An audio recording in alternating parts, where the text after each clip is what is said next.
Bonjour, bonsoir, chers téléspectateurs. Je suis dans la joie de vous retrouver ce jour dans le cadre de notre émission Femmes plurielles. Je suis le pasteur Lydie, pasteur en charge du ministère des Femmes d'Excellence.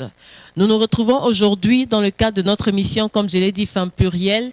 Et l'émission d'aujourd'hui va traiter du thème Femmes entrepreneurs. Donc nous aurons une animatrice qui va recevoir 4 merveilleuses femmes qui sont des femmes entrepreneurs, et avec elles vont s'entretenir, elles vont échanger autour de plusieurs questions qui touchent sur l'entrepreneuriat féminin. Alors, je ne veux pas vous en dire plus, je vous laisse suivre l'émission et nous allons nous retrouver à la fin pour conclure et puis pour prier ensemble. Que le Seigneur vous bénisse.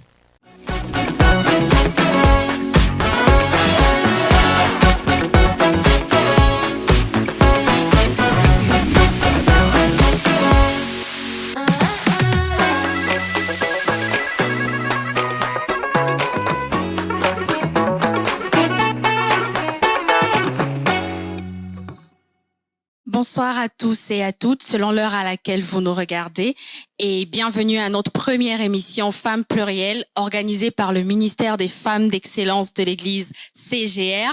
Ce soir, nous avons l'honneur de recevoir 4 merveilleuses femmes qui vont nous partager leur expérience sur l'entrepreneuriat.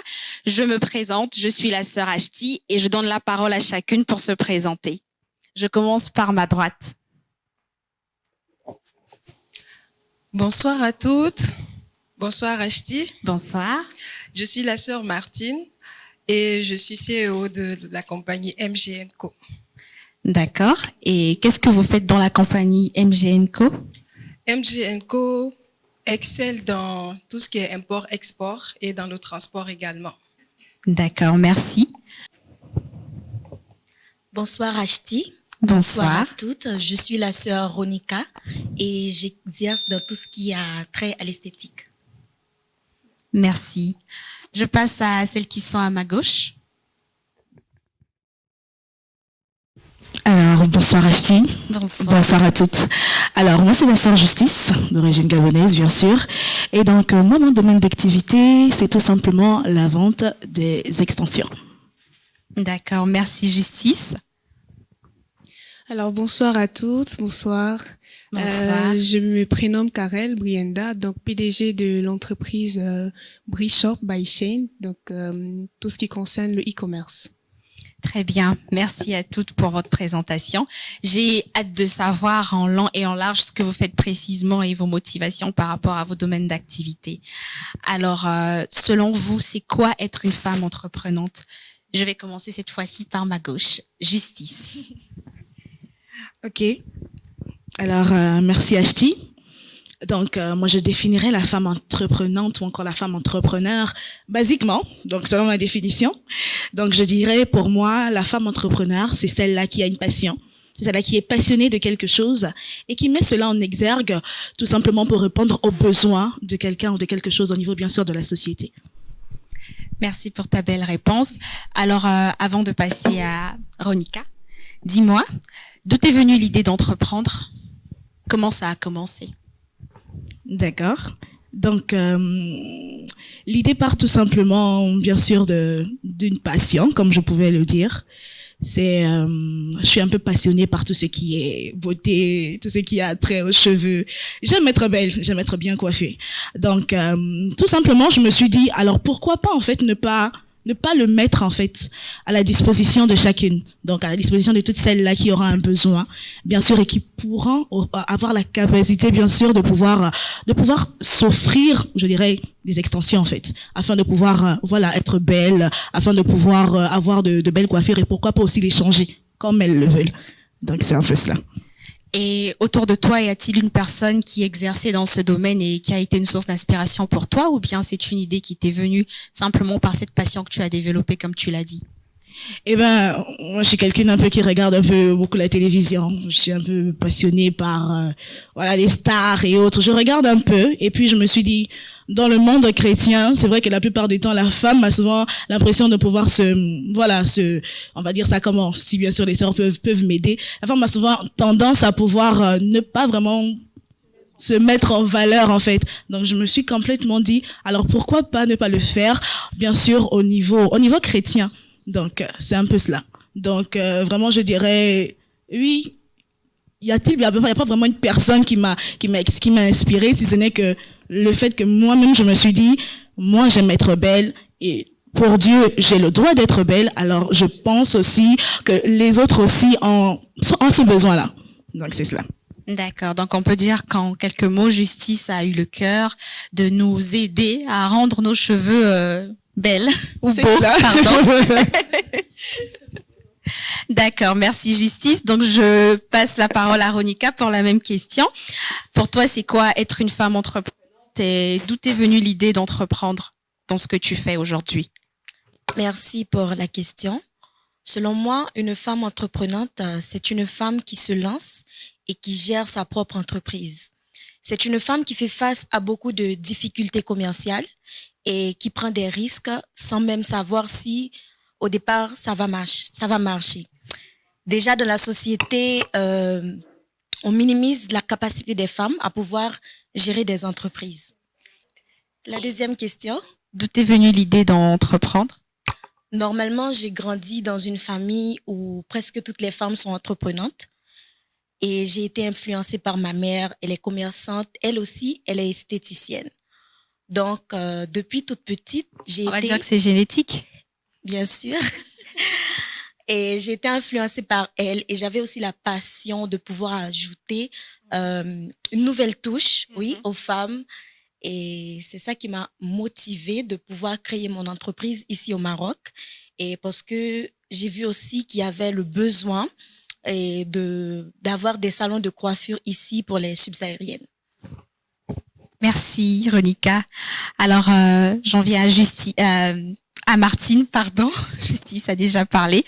Donc, à Martine, je te retourne également la même question. Pour toi, comment tu définis ou c'est quoi être une femme qui entreprend? Comment tu te définis en tant que femme entreprenante? Merci, Ashti. Pour moi, la femme entreprenante, c'est cette femme-là qui a une vision, qui a un objectif qu'elle veut atteindre. Donc, elle prend tous les risques qu'il faut et elle met tout en place et fait tous les efforts pour pouvoir atteindre cet objectif-là, pour pouvoir accomplir cette vision-là. Pour moi, c'est ça, la femme entreprenante et c'est ce que je me définis comme telle. Et d'où me vient l'idée d'entreprendre? Pour moi, c'est simple, comme pour la sœur Ronika, c'est inné à moi. J'ai été initiée très, très tôt au commerce par ma mère. Et lorsque je suis venue ici au Maroc, je me suis dit oui, pourquoi pas continuer dans le même élan en parallèle de mes études. C'est là que j'ai décidé déjà de commencer par l'import-export, Maroc, Guinée et vice-versa. Et par la suite, je me suis implantée dans le domaine du transport en Guinée qui évolue dans les taxis, les voitures, les motos et voilà. Petit à petit, on y arrive. C'est ça. D'accord. C'est vrai que dans ta réponse, tu as souligné que tu as été initiée dans le commerce par ta mère. C'est ça. Mais est-ce que c'est de là que t'es venue principalement la motivation d'entreprendre ici ou bien tu as eu d'autres inspirations? Bon, je peux dire oui. La motivation est venue déjà du fait que je sais ce dont je suis capable et j'ai voulu mettre cela à profit pour les autres. Donc, j'ai vu qu'il y avait un manque ici au Maroc, tout comme dans mon pays, et j'ai voulu combler ce manque-là. Merci. Merci, Martine. Alors, nous allons entendre Karel. Merci Ashti pour la précision. Qu'est-ce que je pense de l'entrepreneuriat féminin? Déjà, moi je définirais d'abord le mot entrepreneuriat comme étant le fait d'initier une idée créative qui peut être une source de revenus et de là justement implanter une entreprise et faire du travail. Donc lorsqu'on ajoute à entreprendre la femme, c'est-à-dire on ajoute à ce mot-là une particularité, quelque chose de spécial. Parce qu'on sait tous que la femme est un être très spécial. Et l'entrepreneuriat féminin, justement, c'est quoi? Selon moi, c'est cette femme-là qui se dit, je ne vais pas être m'asseoir tout d'abord à la maison pour attendre qu'on s'occupe de moi. Mais c'est celle-là, comme je peux dire mes collègues, mes collègues et sœurs en Christ ont dit, celle-là qui sait aussi apporter depuis une idée innovante, la développer et contribuer, apporter sa part de contribution à la société. Apporter une contribution à la société, mais être aussi d'une aide particulière à sa famille, à son foyer, pour celles qui sont mariées et pour nous. Je vais brandir tous les obstacles qu'il peut avoir sur ce chemin-là et me lancer par rapport à une activité, par rapport à une passion qui m'anime et justement créer ce qui m'appartient à moi. Donc c'est ce que je pourrais dire. Merci Karel. Alors, tu as parlé de passion, tu as parlé de motivation. Tout à fait, oui. Et toi, personnellement, qu'est-ce qui te passionne? Tu as aussi parlé d'obstacles, j'ai aimé la précision. Certainement, tu es confronté à pas mal de réalités en tant que PDG. Tout à fait. Alors, jusque-là, qu'est-ce qui te passionne et qu'est-ce qui t'a motivé et continue de te motiver pour exercer dans l'entrepreneuriat? Alors, qu'est-ce qui me passionne dans ce que je fais? Exactement. C'est tout simplement le fait de comme je l'ai précisé, ça concerne le e-commerce. Et j'aime passer des heures sur des sites internet à vérifier quelle tenue ou bien quel cheveu est plus joli, ça coûte combien. En fait, scroller sur des sites internet, sur des plateformes où on vend des vêtements, où on vend des accessoires. Donc c'est surtout ça qui me passionne en fait. Et le fait aussi que j'aime tout ce qui a trait à la mode, bien que je n'avais pas encore... On le voit très bien d'ailleurs. Voilà, donc d'ailleurs je porte un très beau tissu en soie que j'ai pris chez Keren. Voilà, pause publicité. Coucou Keren. Voilà, donc j'aime beaucoup la mode et c'est d'où m'est venue justement cette passion-là, la mode. J'aime la mode, le style vestimentaire, comment on s'habille, voilà. C'est ce que je peux dire par rapport à cela. Je ne sais pas, ta deuxième question, c'était... Tu as répondu. Qu'est-ce qui t'a passionné? Qu'est-ce qui te motive? Tu as dit que c'est ce qui te passionne. Tu as cet amour et cette attirance déjà pour tout ce qui est mode. Oui. Et tu aimes passer du temps sur des sites. Exactement. Je peux passer des heures et des heures jusqu'à m'endormir sur le téléphone. Oui. D'accord. Au point où tu peux m'appeler ou m'écrire, je ne réponds pas. Voilà. Tu es occupée. Voilà. D'accord. Je remercie chacune pour vos brillantes réponses. J'ai aimé. Et si je peux faire un petit récapitulatif de ce que vous avez dit. Déjà, par définition, selon vous, entreprendre ou être une femme entreprenante, c'est mettre en exergue ses idées. C'est rendre concrètes des idées que nous avons, tout en restant motivés par la passion qui nous anime. Pour Justice, elle aime être belle, elle aime avoir la tête propre, les cheveux bien faits. Pour Karel, elle aime bien s'habiller. Pour Ronika, elle aime avoir les ongles bien faits. Et c'est d'ailleurs quelque chose qu'elle a commencé à faire avec sa maman. Pour Martine, elle a développé cet amour du commerce dans le nid familial. D'accord.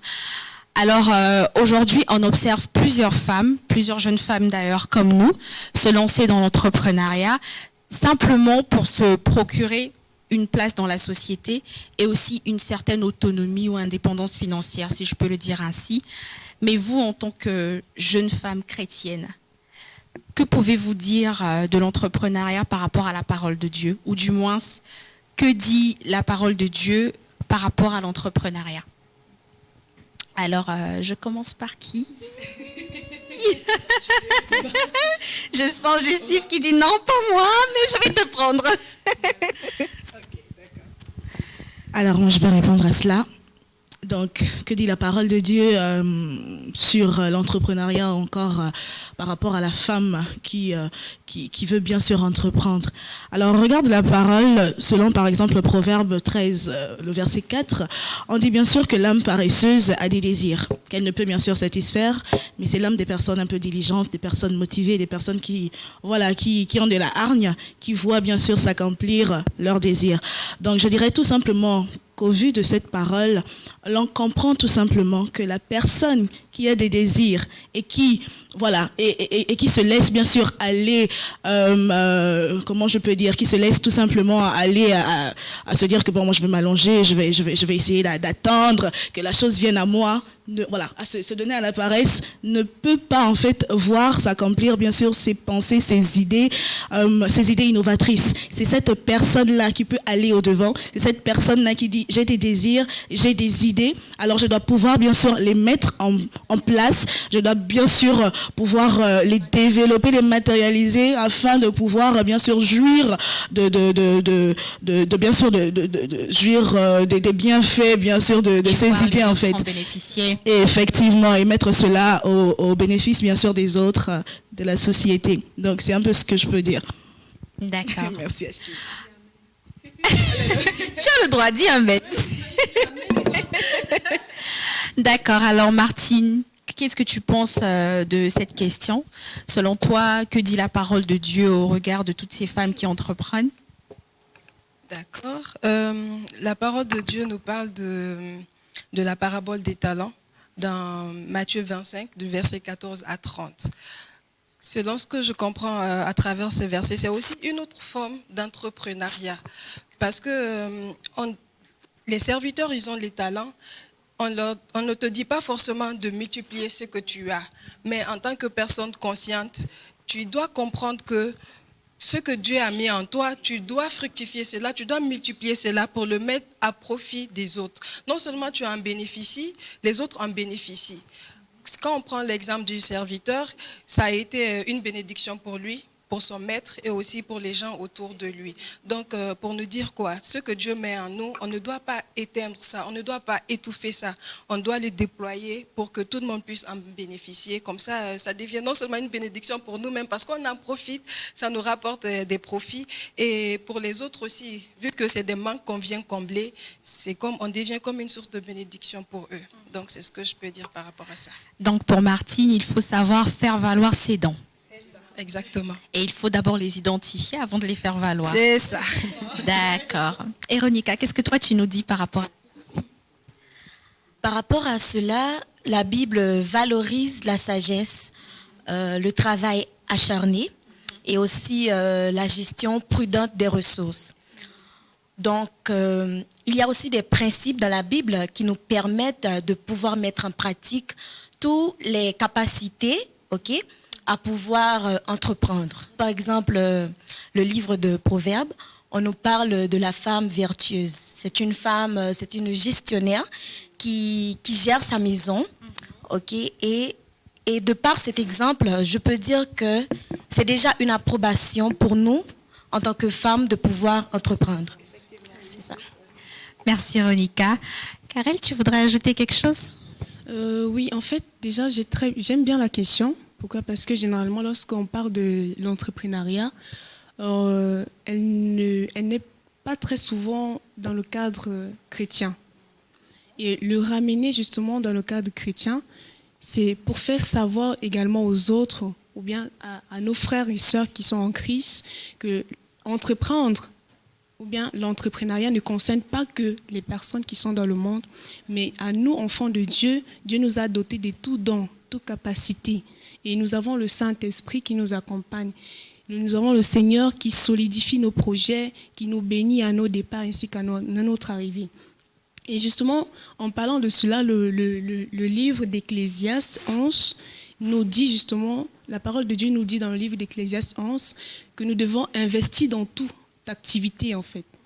Ce verset clairement nous dit, le Seigneur nous dit clairement au travers de ce verset que peu importe l'activité que nous avons à notre disposition, nous devons investir dessus, car nous ne savons pas justement laquelle va réussir, ou bien de quelle activité viendra notre succès.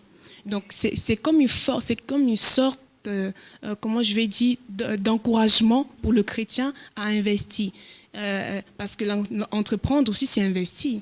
Donc tu dois investir quand tu entreprends. Voilà. Merci Karel, merci Justice, Véronica et Martine. Donc pour résumer ce que vous venez de dire par rapport à cette question, ce que entre griffes Dieu pense de l'entrepreneuriat à la lumière des Écritures, simplement il faut savoir faire valoir, comme je l'ai dit tout à l'heure, ses dons, les compétences, les capacités que Dieu a investies en nous, savoir que ces capacités-là peuvent aussi servir pour les autres. qui sont comme nous, hommes comme femmes, et donc nous devons travailler par rapport à ça. Et si le travail de ces dons-là se résume à entreprendre dans du business, entreprendre dans l'onglerie, entreprendre dans de la coiffure ou dans la mode, autant le faire, mais tout en restant conduite et inspirée par le Saint-Esprit avec la sagesse que Dieu nous a donnée. D'accord. Eh bien, comme le micro est avec toi, Karel, j'enchaîne avec toi. Alors, je reviens sur ce que tu as dit tout à l'heure. Tu as parlé d'obstacles. C'est quelque chose qui est resté un peu tic-tic-tic dans mon esprit. Et j'aimerais savoir, toi, quels sont les obstacles? Bon, certainement, tu en as rencontré plusieurs, mais quels sont les obstacles qui t'ont vraiment marqué durant ton parcours en tant que femme entrepreneur jusqu'à aujourd'hui, en fait? Et comment tu fais pour y faire face? Alors, parler d'obstacles, je dirais pour moi, mon plus grand obstacle, par la grâce de Dieu, j'arrive à le surmonter. C'est beaucoup plus. Ce n'est pas forcément la perte des colis, ou bien les blocages à la douane, non, pas du tout. Ou bien, je ne vais pas citer le nombre de fois où peut-être je me suis chamaillée avec des personnes avec qui je travaille, non. Mais mon plus grand obstacle a été le contact, c'est-à-dire maintenir une comment je dirais, être en fait le contact clientèle. Vous savez, nous les femmes, on a souvent nos hormones, nos humeurs. Quand tu es en contact avec une autre femme qui te parle d'une certaine manière, il y a l'ego de la femme, il y a l'estime de la femme. Donc du coup, il faut faire face à ça. Surtout pour une femme qui entreprend. Tu dois savoir gérer toutes ces choses-là, tous ces tics. C'est-à-dire, tu peux avoir devant toi une cliente très exigeante, assez chiante, mais tu dois garder en tête l'objectif. C'est surtout ça. En fait, voilà. Moi, je dirais pour ma part, en fait, pour moi, ça a été mon plus grand obstacle depuis mes débuts jusqu'à présent, en fait, parce que je suis directement au contact de la clientèle. Donc, il faut savoir comment s'adresser au client. Même si la cliente ou bien le client a tort, tu dois savoir employer les bons mots, quitte à même à t'excuser, même s'il ne faut pas t'excuser. C'est surtout ça le plus grand obstacle pour moi. Alors, bien sûr, il y a plein d'autres obstacles, mais pour moi, c'est surtout celle-là. Voilà. D'accord. Merci, Karel, la femme courageuse. Justice, on t'écoute? Alors, en parlant d'obstacles, il y en a beaucoup. Il y en a vraiment beaucoup. En tout cas, pour celles qui entreprennent, elles savent qu'il y en a assez. Il y en a énormément. Donc, ce qu'il faut comprendre déjà de ce que je fais, donc FNGR, déjà n'est pas basé au Maroc, c'est basé au niveau du Gabon. Moi-même, je suis au Maroc. Donc, il y a une personne, il y a un intermédiaire avec qui je travaille. Donc, la personne à qui je donne, je donne, comment on appelle ça, des instructions, la personne à qui qui me fait la comptabilité par après. Si je dois parler bien sûr d'obstacles, comme a dit un peu la sœur Karel, c'est vrai que au niveau de la satisfaction client, au niveau du contact avec les clientes, c'est un peu difficile, surtout en tant que femme. Alors les femmes sont vraiment compliquées. J'affirme, on est compliquées. Mais le plus gros défi... Le plus gros défi que je rencontre jusqu'à présent, même au tout début quand j'ai commencé, alors moi je dirais que ce sera la perte des colis, ce sera au niveau de l'expédition. C'est compliqué parce que entre le fournisseur et le transitaire, c'est deux personnes différentes. Donc lorsque tu vas t'accorder avec le fournisseur, il va te dire à peu près 12 jours, les colis seront déjà arrivés au niveau du Gabon.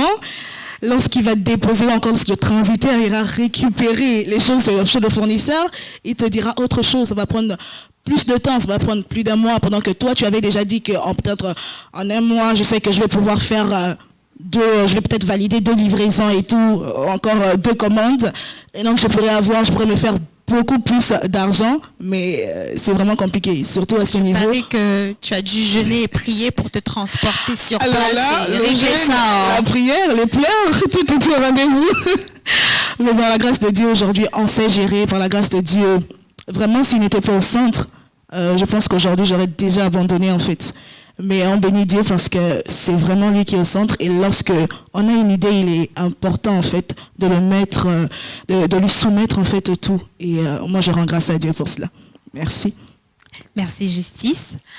Alors Martine, tu nous dis quoi? Tu nous partages des défis que tu as rencontrés et comment tu les as surmontés?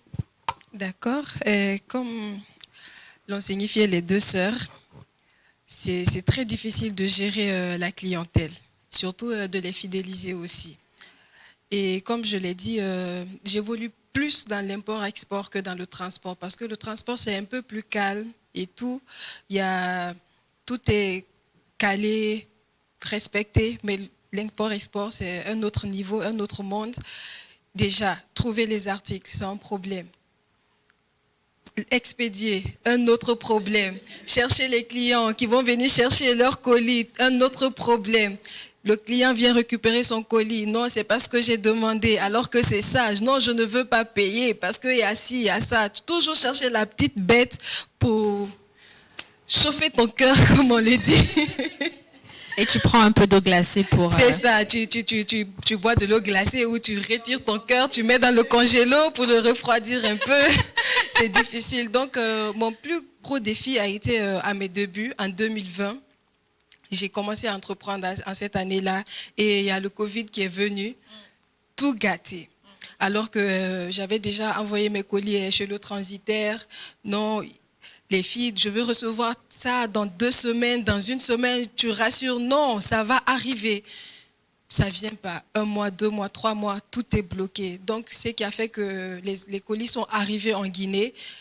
Les clients ne voulaient plus récupérer. Donc, ça m'a fait une très grosse perte en matière d'argent et en matière de temps aussi. Mais ça ne m'a pas découragée. J'ai continué parce que, comme je l'ai dit, je sais que Dieu a mis ça en moi et je n'ai pas voulu éteindre ça, je n'ai pas voulu étouffer ça. Et avec la grâce de Dieu, la prière, comme les autres l'ont dit, et puis le courage aussi, on arrive à surmonter tout ça.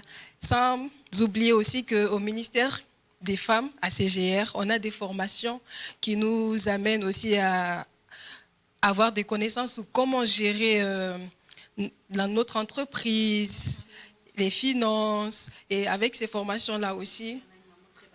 C'est ça, une maman très très battante qui n'abandonne pas ses filles, toujours elle nous poursuit, comment ça se passe. Et ça nous met du baume au cœur, ça nous donne le courage de ne pas laisser tomber, et voilà. Merci Martine. Alors Onika, tu veux bien partager avec nous quelques défis que tu as rencontrés et quelle stratégie tu emploies pour y faire face? Évidemment. Donc, au début, pour moi, les défis, c'était le soutien de ma famille. Parce que quand on veut se lancer et qu'on n'a rien, c'est un peu difficile. D'accord? Donc, le défi, c'était de pouvoir convaincre non seulement la famille et aussi les investisseurs que c'est un projet, c'est un bon projet qui va donner des profits. Et mon autre plus grand défi, et qui est actuellement en cours, qui est toujours là, c'est de maintenir le chiffre d'affaires stable et aussi la marge commerciale, tout ça. Comme vous avez dit, donc, avec les clientes, ce sont des femmes, c'est un peu difficile. Parfois, elles viennent. Beaucoup d'incompréhension. C'est ça. Parfois, elles ne viennent pas. Et dans mon activité, ça dépend aussi de l'époque. Ok, s'il y a la fête, il y a beaucoup plus de clients. S'il n'y a pas, donc c'est mort. Donc, avec ça, le chiffre d'affaires a diminué. Donc, quelle a été ma stratégie pour pouvoir faire face aux défis? Normalement, à la fin de chaque mois, je fais un suivi, ok, des revenus et des dépenses, ce qui me permet de pouvoir savoir comment est-ce que je vais me prendre pour la prochaine fois. Et ça m'aide aussi à maintenir le chiffre d'affaires. Et comme elle a dit, il y a beaucoup de formations à l'église qui nous permettent de faire la différence entre la vie professionnelle et aussi la vie personnelle. Parce que si on ne peut pas faire cette différence, c'est impossible. Et à force de travailler, on va arriver à bout, on va être découragé. Donc ces formations nous ont beaucoup aidés à pouvoir maintenir l'équilibre entre les deux. Parce qu'en tant que femme, c'est vrai qu'on travaille, mais aussi on doit prendre soin de nous, de nos corps. Oui, on a besoin de prendre soin de nous. Et c'est ça aussi qui m'aide à pouvoir faire face à ces différents défis. On va pas mourir jeune. On va pas mourir jeune pour quelques billets. Et je vois que Martine et Ronica ont souligné des formations que le ministère des Femmes fait à l'Église. Est-ce que tu encouragerais des femmes à y participer? Bien sûr, bien sûr. Par exemple, l'année dernière, on avait eu une formation sur les femmes plurielles. Ok, c'est une formation qui m'a personnellement beaucoup aidée parce que à cette époque-là, je ne savais pas quel chemin prendre parce que ça va faire une année que j'ai ouvert mon salon au Maroc. Donc, à travers cette formation, j'ai pu comprendre, j'ai pu noter les capacités que j'avais en moi. Okay? Les capacités que j'avais à entreprendre. Je voulais, mais j'hésitais. Je me posais beaucoup de questions. Et après cette formation, je me suis dit, bon, pourquoi ne me pas lancer? Pourquoi ne pas commencer quelque chose alors que j'avais déjà tous les matériels? Je voulais vendre, je voulais abandonner. Mais après cette formation-là, je me suis lancée. J'ai dit, bon, déjà, je fais les études en parallèle. J'étudie les sciences économiques. Je me suis dit, bon, je peux faire les deux en même temps. Je suis une femme plurielle. J'ai la capacité de les faire. Et vraiment, j'ai prié Dieu. J'ai eu permis de confiance. prendre une décision. Exactement. J'ai pris la décision et je me suis lancée. D'accord. Merci, Ronica. En tout cas, mesdames, vous êtes très, très courageuses. Chacune a son don. Je me rends compte que entreprendre, c'est bien au-delà de rendre concrètes ses idées, mais c'est aussi l'aspiration et l'inspiration pour. Et j'ai aimé une réponse commune que vous avez donnée toutes les quatre. C'est par la grâce de Dieu, avec l'aide du Saint-Esprit. Juste aussi pour dire à toutes les personnes qui nous suivent que c'est très important d'allier nos activités, quel que soit le domaine, au Saint-Esprit, et de savoir ce que Dieu attend de nous au sorti de ces activités-là, ce que nous allons donner, ce que nous allons offrir, au-delà de manifester nos compétences, au-delà de gagner de l'argent, nous devons aussi présenter Jésus et manifester l'amour et la puissance de Dieu. Alors, malheureusement, nous sommes déjà à la dernière question. Ça me fait très mal de vous laisser partir, mais bon. Alors, quel conseil apporterez-vous aux jeunes femmes qui ont l'intention de se lancer dans l'entrepreneuriat, mais qui jusqu'à présent sont hésitantes, peut-être par défaut de fonds, ou peut-être par peur d'être rejetées dans la société, ou voilà. Martine, toi, tu donnerais comme conseil? Merci pour la question, Ashti. Ce que je peux donner comme conseil à une sœur, une tata, une maman qui veut entreprendre, c'est de ne pas avoir peur. Il faut se lancer. On commence toujours quelque part. Même si tu te dis ne pas avoir les ressources nécessaires pour cela, dis-toi que tu peux y arriver. Avec l'aide de Dieu, avec l'aide du Saint-Esprit, fléchis genoux, prie. Dieu mettra les ressources nécessaires à ta disposition pour y arriver. Comme l'a dit la sœur Ronica, elle ne savait pas quoi faire. Grâce à une formation, elle a su prendre la bonne décision. Il faut aussi se former. Aujourd'hui, le monde, tout est devenu facile pour nous. Tu peux te former en ligne, tout comme tu peux venir à CGR te former. C'est ça. Donc, ça peut t'aider. Il faut pas... C'est normal d'hésiter, c'est normal d'avoir des doutes, mais il ne faudrait pas que cela te freine. Il faut te lancer et dis-toi que Saint-Esprit, tu es avec moi. Il faut que ça marche et ça va marcher. Voilà. Merci Martine. Alors Karel, pour des femmes qui veulent devenir PDG, qu'est-ce que toi tu donnerais comme conseil? Je donnerais comme premier conseil la prière d'abord. Quand tu as l'idée, la prière. Parce que si aujourd'hui je continue de me battre, c'est tout simplement parce que j'ai la conviction que ce que je fais ne vient pas de moi, mais que j'ai reçu l'approbation ou bien la confirmation de Dieu qu'il est avec moi dans ce que je fais. Et ça, c'est très important. Donc pour une femme qui veut entreprendre, il faut déjà lorsque tu as l'idée ou bien lorsque tu as ta passion et que tu veux rendre ça concret justement, quand tu entres en prière, tu dois avoir le go, le OK. Bien sûr, il faut se lancer. Il faut aussi avoir le OK de Dieu. Parce que tu peux te lancer sans avoir le OK de Dieu. Tu t'amoches comme pas possible en chemin. Parce que peut-être c'est pas le temps. Exactement. Parce que le Seigneur dispose toutes choses en son temps. Et je dirais, voilà, en fait, c'est ce que je peux dire en fait. Il faut avoir le go, le OK de Dieu. Savoir que ce que tu fais, justement, le Seigneur t'a donné son approbation. Et quand tu sais, tu as la conviction, justement, que Dieu t'accompagne, ou bien cette activité que je fais, c'est le Seigneur qui m'a convaincu de le faire et qu'il est avec moi. Peu importe les obstacles, les difficultés que tu vas rencontrer, en fait, certes, ça va te faire mal, mais tu auras toujours la force de te relever. Pourquoi? Parce que cette force-là ne va pas venir de toi, de tes compétences, de tes connaissances, de ta force à rester éveillé, mais plutôt justement de la force que le Seigneur va te communiquer. Et comme la sœur Martine l'a dit, se former, c'est important. Et tout à fait. Voilà, et je vais juste revenir dessus. L'une des formations qui m'a été beaucoup bénéfique lors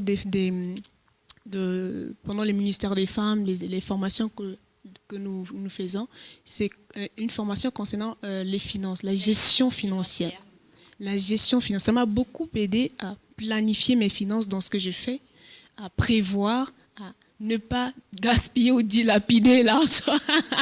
Voilà, c'est très, très important. C'est mieux de te concentrer sur les sites pour trier ce que tu vas revendre que plutôt d'aller les acheter. Parce que lorsqu'une cliente t'envoie une commande, tu vois ces articles, tu as envie. Donc là, quand tu as suivi ta formation sur la gestion, tu sais l'objectif. Donc c'est ce que je peux dire en fait. Merci Karel. Alors Ronika, qu'est-ce que tu peux donner comme conseil? Tout d'abord, je dirais aux femmes de faire confiance à Dieu et de lui confier leurs projets. Du moment que tu confies tes projets à Dieu, lui-même, il va faire tous les suivis. Et ensuite, de pouvoir croire en elle. Parce que le plus souvent, les femmes ont cette pensée-là que je suis une femme, donc je ne peux pas entreprendre, je dois rester à la maison et tout. Elles ont peur de se lancer, alors qu'elle a beaucoup de projets, beaucoup de rêves. Donc je dirais à une femme de ne pas avoir peur et de se lancer, de prendre des risques et surtout de savoir saisir les opportunités. Voilà. Merci Ronika. Alors Justice, nous t'écoutons. Moi je dirais qu'elles ont déjà tout dit. Non, tu as quelque chose à dire. Alors, quel conseil que je vais pouvoir bien sûr donner à une de mes sœurs qui aimerait entreprendre? C'est bien beau d'avoir des idées. C'est beau d'avoir une idée que l'on peut développer. Mais je dirais encore, comme elles ont dit, c'est bien beau et c'est encore mieux lorsque c'est Dieu qui est au centre de la chose en fait. Lorsque j'ai commencé, je vais mettre une petite parenthèse, comme nous avons déjà terminé. FNJ, c'est 2 personnes qui font la chose. Et au début, je me suis simplement basée sur j'aime pas attendre. J'aime moi-même avoir... Mais en fait, j'aime cette sensation que je fais du bien à quelqu'un au travers d'une de mes passions et que ça me rapporte. Donc, je suis partie sur la base d'une têtutesse, si je peux dire ça comme ça. Et la chose... Vraiment, elle m'a énormément fait mal. Je pense que j'avais raconté une fois à la sœur Karel. Alors là, elle m'avait vraiment fait mal. Mais le jour où véritablement FNJR a pris, ou encore FNJ Group a pris véritablement son envol, c'est le premier jour où j'ai vraiment mis mes pieds au centre de guérison et de restauration. Et c'est là où je me suis véritablement... Et c'est là où j'ai vraiment compris que mettre Dieu au centre de tout, ça change complètement la donne. Ça change complètement la donne. Alors, la seule chose que je peux dire encore à toutes mes sœurs qui aimeraient entreprendre, c'est de savoir mettre Dieu au centre. C'est d'avoir le goût, comme a dit la sœur Karel, c'est d'avoir l'approbation en fait de Dieu. En fait, ce qui te pousse à ne pas abandonner lorsque tu fais face à plusieurs obstacles, c'est lorsque tu sais que tu as l'approbation. C'est lorsque tu sais qu'au fond de toi, cette chose ne vient pas de moi, elle vient de Dieu en fait. Cette chose-là, aujourd'hui, si j'ai pu entreprendre, aujourd'hui, si j'ai pu mettre une entreprise en place, je vois la sœur Ronika lorsqu'elle a ouvert son salon de beauté, j'ai dit waouh. Alors waouh. Donc c'est vraiment lorsqu'on a l'approbation de Dieu. Et aussi, effectivement, les formations. Alors, les formations des centres de guérison et de restauration aident. Les formations de femmes excellentes aident beaucoup, et surtout sur la gestion financière. Et qui est-ce qui organise ces formations? Alors, c'est tout simplement notre merveilleuse et charmante maman, le pasteur Lydie, la femme de l'apôtre Serge Kangombe. Donc, c'est cette femme-là merveilleuse qui nous aide à vraiment nous valoriser, nous aide à vraiment nous mettre en valeur, en fait. Donc, c'est un peu ça. En tout cas, quand je vous entends, je m'aperçois que Dieu a beaucoup fait dans vos vies, dans nos vies, au travers de cette femme, et que Dieu se souvienne d'elle, ainsi que de son époux.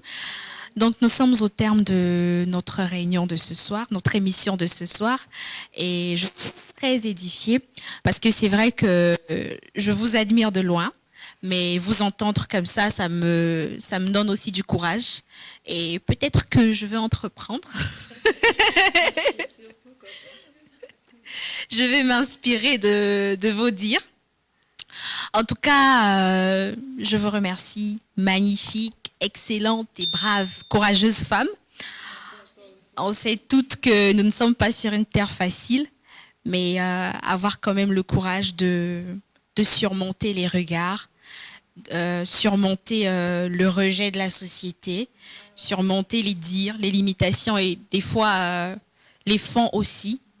C'est pas rien, mais j'aimerais simplement dire à une sœur qui nous suit et même à un frère ce soir que si Dieu a mis un rêve dans ton cœur, va jusqu'au bout. Va jusqu'au bout, et comme Karel l'a dit, selon le go du Saint-Esprit.